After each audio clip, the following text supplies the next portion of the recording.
नमस्कार दोस्तों, पाथफाइंडर में आप सभी का स्वागत है। मेरा नाम है डॉक्टर महिपाल सिंह राठौड़ और आज इस वीडियो में मैं आपके साथ डिस्कस करूंगा कोविड से संबंधित एक न्यूज़ के बारे में। पिछले कुछ दिनों से न्यूज़ में ये आ रहा है कि निएंडरथल डीएनए भारत के लोगों को कोविड के खिलाफ प्रोटेक्शन दे रहा है, बचाव कर रहा है। भारत में कोविड का इतना असर नहीं हुआ है जितना यूरोपियन या फिर नॉर्थ अमेरिकन कंट्रीज में हुआ है। उसके पीछे इस निएंडरथल डीएनए को भी अब एक रीज़न माना जा रहा है। इस पर एक स्टडी प्रकाशित हुई है नेचर पत्रिका में।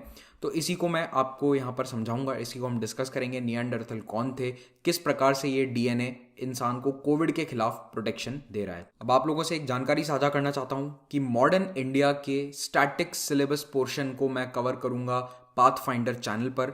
1 मार्च से ये सीरीज शुरू होगी और इसमें पूरा मॉडर्न इंडिया जो यूपीएससी प्रीलिम्स में एक बहुत ही इंपॉर्टेंट टॉपिक है, इसको मैं कवर करूंगा। आप में से कई लोगों ने कमेंट किया और मुझे मैसेज भी किया कि मैं स्टैटिक पोर्शंस को कवर करूं, तो बिल्कुल आपकी इच्छा के अनुसार ही यहाँ पर मॉडर्न इंडिया को मैं कवर कर रहा हूँ। I start with modern India, धीरे धीरे हम दूसरे टॉपिक्स को भी हिस्ट्री के कवर करेंगे। तो डेली एक लेक्चर मॉडर्न इंडिया का अब आपको देखने को मिलेगा पाथफाइंडर पर from 1 March onwards. Current affairs भी आएंगे, ऐसा नहीं है कि करंट अफेयर्स बंद हो जाएंगे, लेकिन मॉडर्न इंडिया का लेक्चर भी रहेगा। अब एक सवाल है आप लोगों के लिए, यूपीएससी प्रीलिम्स 2019 में पूछा गया था। The word Denisovan is sometimes mentioned in media in reference to. अब देखो, इस तरह के क्वेश्चन है ना, आपको स्टैटिक में पढ़ने को कम मिलेंगे, ये आपको करंट अफेयर्स से ही कवर हो सकते हैं। इसीलिए करंट अफेयर्स भी पढ़ना बहुत ज़रूरी है। कुछ लोग समझते हैं कि करंट अफेयर्स यहाँ पर यूट्यूब पर हम केवल टाइम पास के लिए पढ़ा रहे हैं। टाइम पास के लिए नहीं पढ़ाते हैं, डायरेक्टली क्वेश्चंस आते हैं करंट अफेयर्स से। जैसे कि यूपीएससी प्रीलिम्स में पूछा गया ये सवाल है। अब ये लेक्चर जब आपका खत्म होगा तब आपको इसका आंसर मिल जाएगा। ऑप्शंस अभी देख लो। फॉसिल है डायनासोर का, एक अर्ली ह्यूमन स्पीशीज है, एक केव सिस्टम है जो नॉर्थ ईस्ट इंडिया में पाया जाता है, या फिर एक जियोलॉजिकल पीरियड है हिस्ट्री में इंडियन सब कॉन्टिनेंट का। अनअकैडमी कॉम्बैट संडे 28 फरवरी को होने वाला है। इसमें हिस्सा लेकर आप अनअकैडमी की तरफ से स्कॉलरशिप्स को जीत सकते हैं और आपको अपनी तैयारी का स्तर भी पता चल जाएगा। तो इसको एनरोल करने के लिए, इसमें एनरोल करने के लिए आपको केवल एक अनलॉक कोड यूज़ करना है महिपाल, और यहाँ पर कोई भी पेमेंट आपको नहीं करना है। Just use the unlock code Mahipal और आप इस कॉम्बैट में हिस्सा ले सकते हैं। अगर आप आईएएस एग्जाम की तैयारी करना चाहते हैं तो अनअकैडमी प्लेटफॉर्म के माध्यम से कर सकते हैं। यहाँ पर देश के best educators daily live classes लेते हैं। यहाँ पर आपको लाइव टेस्ट क्विजेज मिलेंगे, स्ट्रक्चर्ड कोर्सेज हैं और अनलिमिटेड एक्सेस है। एक बार आपने सब्सक्रिप्शन ले लिया, उसके बाद आप जितना चाहें जिस भी टीचर का क्लास चाहे देख सकते हैं। यहाँ पर 2 तरह के कोर्सेज हैं, प्लस कोर्स और आइकॉनिक कोर्स। इनको आप या तो एक साथ खरीद सकते हैं या फिर अलग अलग। तो प्लस कोर्स में क्या है, बेसिकली क्लासेस अवेलेबल हैं, और आइकॉनिक कोर्स में आपको एक पर्सनल मेंटोर भी मिलेगा। ये इसमें एडिशन है।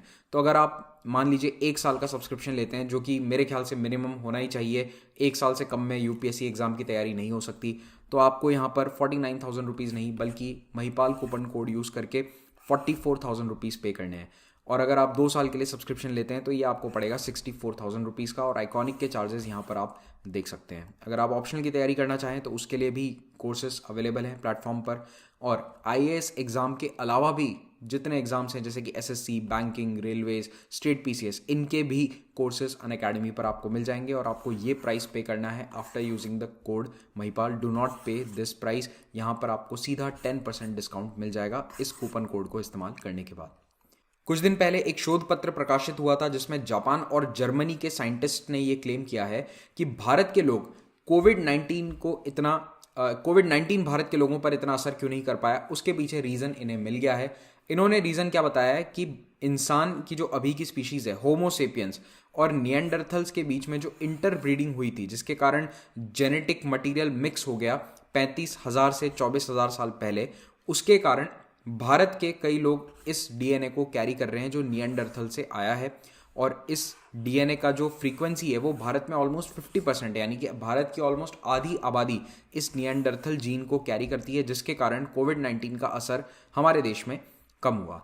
अब ये निएंडरथल कौन है, कौन से जेनेटिक मटेरियल की यहाँ बात हो रही है, तो देखो, इंसान जैसे आज नज़र आते हैं होमोसेपियंस, वैसे हमेशा नहीं थे। आपने आई एम श्योर ये वाला फोटो कभी ना कभी जीवन में देखा होगा। तो हम यहाँ पहले बंदर से शुरू हुए, फिर धीरे धीरे ये बंदर खड़ा हुआ, फिर इंसान के रूप में इसने शक्ल ली, फिर थोड़ा ऐसा हुआ और अल्टीमेटली होमो सेपियंस बन गया। तो इस इवोल्यूशन के क्रम में जब हम इंसान बने, उससे जस्ट पहले वाली जो स्टेज थी वो थी निएंडरथल मैन की। तो होमो निएंडरथैलेंसिस ये इसका ऑफिशियल नाम है। और ये भी आप याद रख सकते हैं कि इंसान का जो ओरिजिन है वो ऑस्ट्रेलोपिथेकस से हुआ है। ऑस्ट्रेलोपिथेकस अफ्रीकानस ये होमोजेनस का पहला वो बताया जाता है स्पीशीज़, और धीरे धीरे उससे होमो हैबिलिस, फिर होमो इरेक्टस, फिर निएंडरथल मैन और फाइनली होमो सेपियंस आया। तो ये हमारा एवोल्यूशन का क्रम है, ठीक है, होमो सेपियंस का। और अब निएंडरथल मैन आज की तारीख में कहाँ है? तो देखो निएंडरथल को हमने मार दिया, खत्म कर दिया। निएंडरथल जो है वो हमारे सामने यानी होमो सेपियंस के सामने टिक नहीं पाए। हम एक नई स्पीशीज़ थे। हमारे और निएंडरथल्स के बीच में कई जगह लड़ाइयाँ भी हुई और हमने निएंडरथल्स को बेसिकली इवोल्यूशन की रेस में पीछे छोड़ दिया। तो अब अगर आप इनका स्कल स्ट्रक्चर देखें, जो बहुत इंपॉर्टेंट होता है, एंथ्रोपोलॉजी पढ़ने वाले इससे अवगत होंगे कि आप इनकी जो शक्ल का फॉर्मेशन है, स्कल स्ट्रक्चर है, वो देखें, नेज़ल यहाँ पर स्ट्रक्चर को देखें, तो ये धीरे धीरे चेंज होता जाता है। और यहाँ निएंडरथल मैन जो है वो इंसान के सबसे नज़दीकी रिश्तेदार आप कह सकते हैं। तो इस होमो निएंडरथैलेंसिस को कॉमनली जब निएंडरथल कहा जाता है, इनकी उत्पत्ति कब हुई? तो इनकी उत्पत्ति हुई थी लगभग 2 लाख साल पहले प्लीस्टोसीन एपोच में, जो आइस एज के नाम से भी फेमस है। निएंडरथल मैन के नाम पर एक सबसे बड़ी उपलब्धि जो है वो ये कि इसने आग लगानी सीखी, how to light a fire, ये इन्होंने सीखा।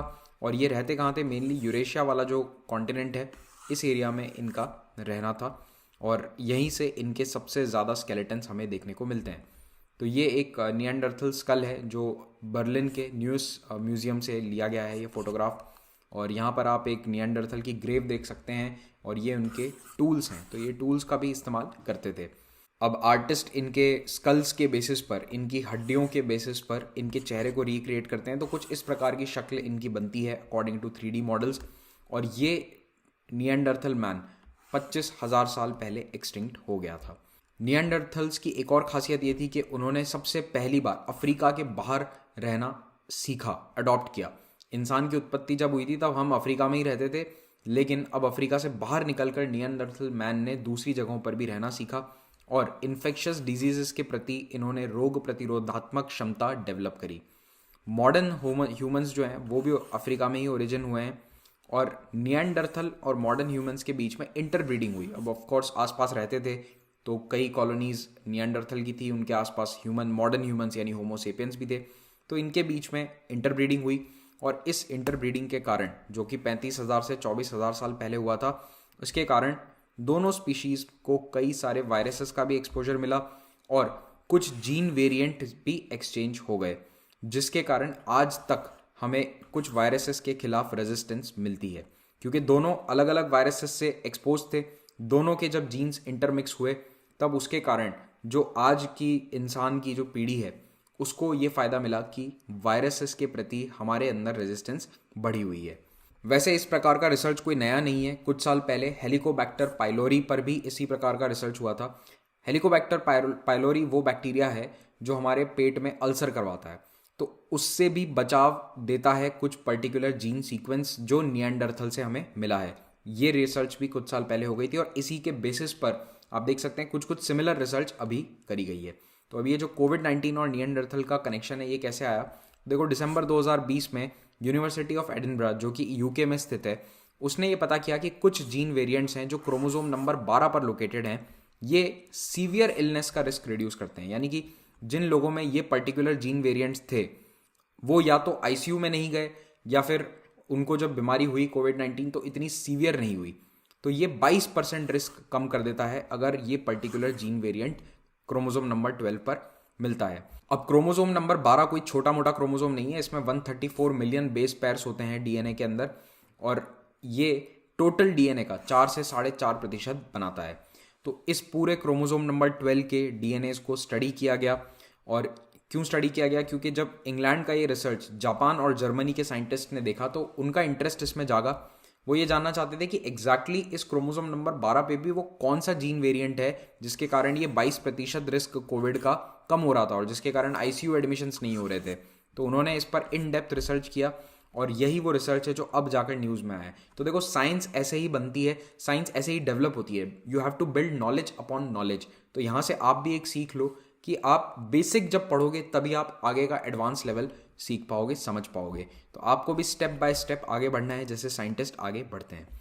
तो ये वाला जो लेटेस्ट रिसर्च है, इसमें 2 इंस्टीट्यूट शामिल थे, नाम याद रख सको तो रख लेना। Okinawa Institute of Science and Technology Graduate University और Max Planck Institute for Evolutionary Biology in Germany.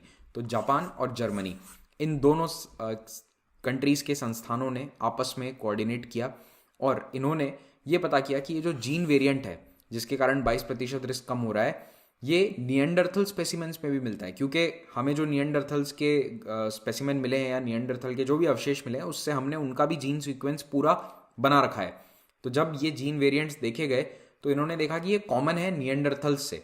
और कौन से स्पेसिफिक निएंडरथल के इन्होंने जीन सीक्वेंस देखे, एक 50,000 ओल्ड ईयर निएंडरथल है जो क्रोएशिया में पाया गया था, उसका स्केलेटन। एक 70,000 ईयर ओल्ड स्पेसिमेन है जो साइबेरिया से मिला था और एक और है जो साइबेरिया से मिला। तो इनके जीन सीक्वेंसेस को जब मैच किया गया तो वो इस क्रोमोसोम 12 के जीन वेरिएंट से मैच कर गए। ठीक है, तो इस स्टडी में क्या पता चला है कि ये जो जीन वेरिएंट है ये 75,000 कैरेक्टर लंबा है और ये जहाँ पाया जाता है वहाँ पर कोविड-19 की सीवियरिटी थोड़ी कम होती है। तो इसमें 3 जीन्स हैं इस सीक्वेंस में जो कि एंजाइम्स प्रोड्यूस करते हैं वायरल इन्फेक्शन से लड़ने के लिए। तो ये वो एंजाइम हैं जो आमतौर पर शरीर में एक्टिवेट होते हैं जब एक वायरस हमारे शरीर के सेल्स पर हमला करता है, लेकिन इसमें इस निएंडरथल जीन में ऑलरेडी वो वाली क्षमता पहले से मौजूद है कि वो डायरेक्टली उस एंजाइम को बना देता है जो वायरस से लड़ने के लिए काम में आते हैं। और इसी प्रकार से ये निएंडरथल जीन जिसके अंदर होते हैं उसके शरीर के अंदर वायरस कोविड-19 से लड़ने की जो क्षमता है वो थोड़ी जल्दी स्टार्ट हो जाती है, वो बायोलॉजिकल प्रोसेस पूरा किक स्टार्ट हो जाता है। ठीक है, तो यहाँ पर बहुत समय नहीं लगता, बहुत ही जल्दी से ये प्रोसेस शुरू हो जाता है और इसीलिए डिजीज़ की जो सीवियरिटी है वो थोड़ी कम हो जाती है। इतने तीव्र इन्फेक्शन नहीं होते उन लोगों को जिनमें ये निएंडरथल वाले जीन्स मौजूद हैं। तो भारत की अगर हम बात करें तो ये वाला जीन वेरिएंट लगभग 50% गुजरात की आबादी में देखा जाता है और 48% तेलुगु आबादी में भी देखा जाता है। अब इसका मतलब ये नहीं है कि तेलंगाना या आंध्र प्रदेश के अंदर कोविड-19 कम फैलेगा, नहीं। मैं बात कर रहा हूँ सीवियरिटी की, कि कितने लोग आईसीयू तक जाएंगे, कितनों को ऑक्सीजन की आवश्यकता पड़ेगी या कितनों को बहुत ज़्यादा सीवियर इलनेस होगी। ठीक है, अब मैंने आपसे जो सवाल पूछा था डेनिसोवन, उसका नाम एक बार लेक्चर में आया था, अगर आपने पढ़ा हो तो ध्यान से। तो बेसिकली डेनिसोवन किसको कहते हैं, हम निएंडरथल्स को ही कहते हैं। डेनिसोवंस या डेनिसोवा होमोनिम्स ये एक एक्सटिंक्ट स्पीशीज़ है जो निएंडरथल मैन की एक सब स्पीशीज़ है, यानी कि निएंडरथल के अंदर भी एक सब स्पीशीज़ है और इनको भी अर्ली ह्यूमंस कहा जाता है। इनका नाम कहाँ से आया, डेनिसोवा नाम की एक केव है दक्षिणी साइबेरिया में जहाँ से कुछ हड्डियाँ और दांत पाए गए थे इस डेनिसोवन स्पीशीज़ के, और इसीलिए इसको डेनिसोवन कहा जाता है या डेनिसोवा भी कहा जाता है। तो ये सवाल यूपीएससी प्रीलिम्स 2019 में पूछा गया था। इसी के साथ ये लेक्चर समाप्त होता है। अगर आपको लेक्चर अच्छा लगा तो प्लीज़ लाइक ज़रूर करें और सब्सक्राइब करें अगर आपने अभी तक चैनल को सब्सक्राइब नहीं किया है। ऑलमोस्ट 40% व्यूअर्स जो हैं अभी तक चैनल के, उन्होंने चैनल को सब्सक्राइब नहीं किया है। So please hit the subscribe button and thank you very much for watching this. Have a great day.